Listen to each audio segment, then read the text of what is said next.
Dobrý ráno. Tak vyjíždím, den číslo 2. Vapkování. Jsem trošku dolámaný, jsem si tam dal nějaký bacon a waffles.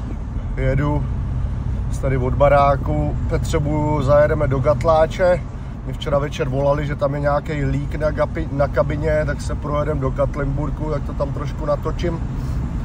A pojedu zpátky, to tam snad dneska dodělat na tu driveway. Jsem rád, že ten půl tam je hotovej. Jsem v Gatláči. Tady mám 2 kabinky. To je zas pro ty ownery, co já dělám spát, tak ty mají tady další 2 kabiny. Vylili vodu někde v koupelně. Snad mě to tady moc nezdrží. A jedu tamhle dolů. Tak tam se jdem podívat. Jsou tam hosti, takže asi video dělat nebudu. Uvidíme, jak to půjde.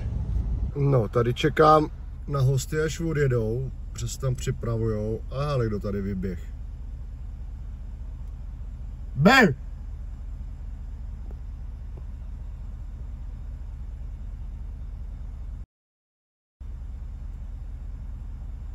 Velký zabiják.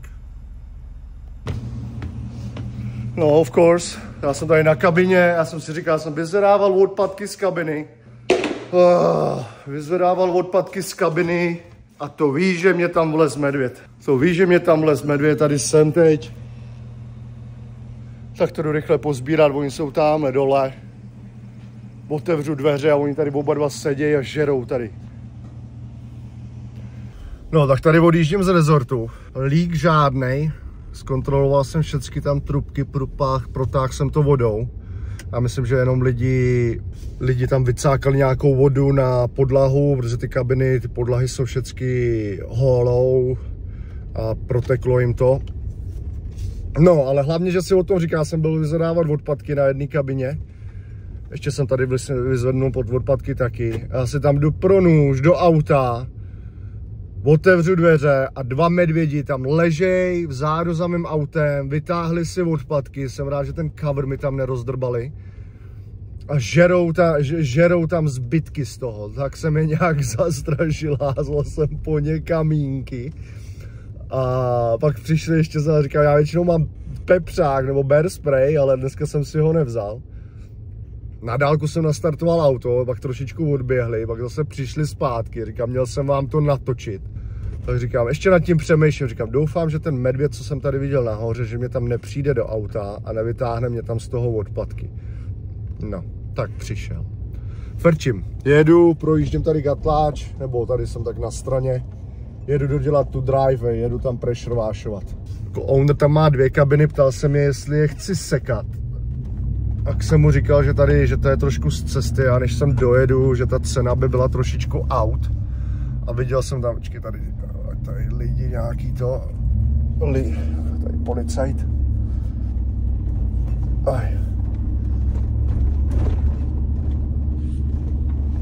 Že oni tam mají pár pozemků, jsem tam potkal nějaký sekače, říká, ale nechcete tady 2 kabinky další na sekání, protože já jezdím, a většinou jsem Pigeon Forge. A do Gatláče se mě tady moc do těch kopců nechce. Tak to tam se mnou borec prošel a říká za ty 2 kabiny, a to je tak, já nevím, půl hoďka na každý kabině, tak hodina dohromady. $275, tak jsem to říkal ownerovi. Owner se zbláznil, říkám, za $275 bych tady byl taky. Tak říká, jestli to radši bude dělat sám. On jezdí z crossu, já nevím, jsou asi 2 hodiny. Ale co? Borec mě tam povídal, říká, ale to jsou svahy, tady to, říkám, tady tu jsme teď tady sekali, 40 minut, $140. Říkám, já jsem trošku way off s cenama na sekání, jako. Já jsem way off. Nějak něco vydělat musíš. Ale $275 každých 14 dní, 500 měsíčně, 12 měsíců, nebo dejme tomu 10. Easy money. Ne, nejsou easy money. Borec byl spocený, měl toho dost. Říkal, máš na sekání? A říkal, no ani ne. Hele, frčím, jedu tady zadní. Škoda, že ty medvědy jsem tam nějak nenatočil. Katnují Vejpůl a nazvem to 10 nebo 6. Jdu to teď tady vyexovat. Nad tím jsem přemýšlel, že ta jedna láhev říkala, že stačí 6 OZ na 5 galónů. Tak tam dáme 10 blíče, postříkám a jedu. Se docela těším, až budu zase od vody. Hrozně. Mám to všecko setaplý. Když tahle párta prokoukne hezky, tady ta není tak špatná, jako jsou tam takový nějaký mlžiny. Chemky mám tamhle namixovaný, všechno jsem jim omyl. Nádherně teplo. Takhle, tady mají takový sezeníčko, báreček, televizku, tamhle je půl. Tady jsem si uřízl tu lahev. Driveway cleaner říkali 6, já dal 10. Outdoor bleach říkají 5, já dal 10. Tak doufám, že to půjde, já se ještě se jdu napít. Rozjedu to tady. Tady to je nejhorší, tady už jak mám auto, tady to půjde hezky a aspoň uvidím rozdíl. Tady to černý, to všecko půjde pryč. Musím jet tady pod autem, tamhle jim to před dveřma vzít, tamhle ty 2 sloupy a půjdu pomaličku takhle. Půjdu pomaličku dolů a tam jak je nahoře garáž, tady je dole ještě garáž, to tady budu ve čtvrtek, v pátek, budeme natírat podlahu, tady už to bude dobře, tohle to není tak široký a tady aspoň uvidím rozdíl, jak to hezky mizí. Ukážu, až jsem hotovej.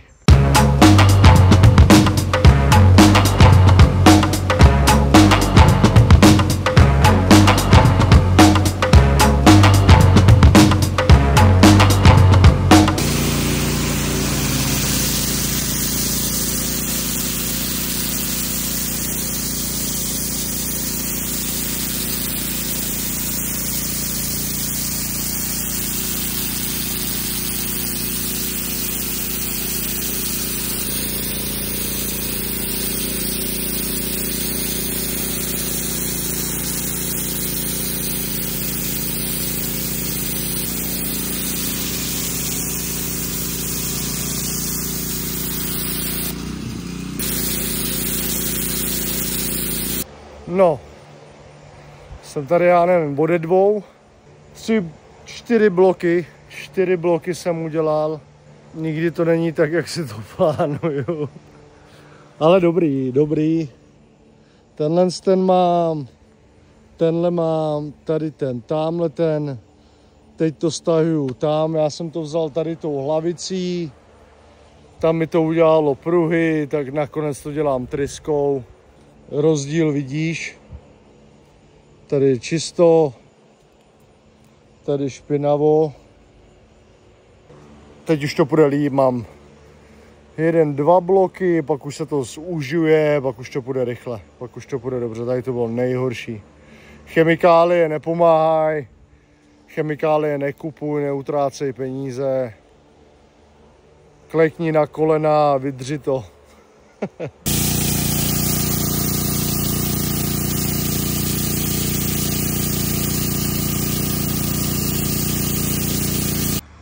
No, pojedu bosky,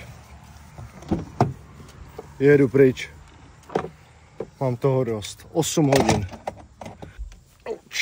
koleno furt bolí, máme to, frčím domů, nikde už nepotřebuju, ale dobrý, spokojený, aspoň tady to mám začlý, tady to takhle nejhorší kolem toho baráku, tady ten tlustý stripe, teď už se to bude jenom zužovat, takže to bude dobré. Majitel se smál, říká, že bylo by to dobrý, že zítra, že má syna, mu přijede, on má 2 děcka a říká, možná já přinesu ty 2 a všechny 4 by Marie mohla pohlídat, já bych to tady říkal, ne, to nedělej, nevoz nikoho. A říká, super, že aspoň tady ten vršek, zítra pojedu brzo, no, zítra musím jet brzo. Jdu si odpočnout, pojedu bosej, doufám, že mě to nějak tady s brzdou a s plynem bude fungovat. Teď jsem tam chodil po těch chemikálích, doufám, že mě sleze kůže. Chemikálie nefungovaly. Nekupuj chemikálie, jdi do toho natvrdo. Zbytečný utrácení peněz. OK? Ahoj.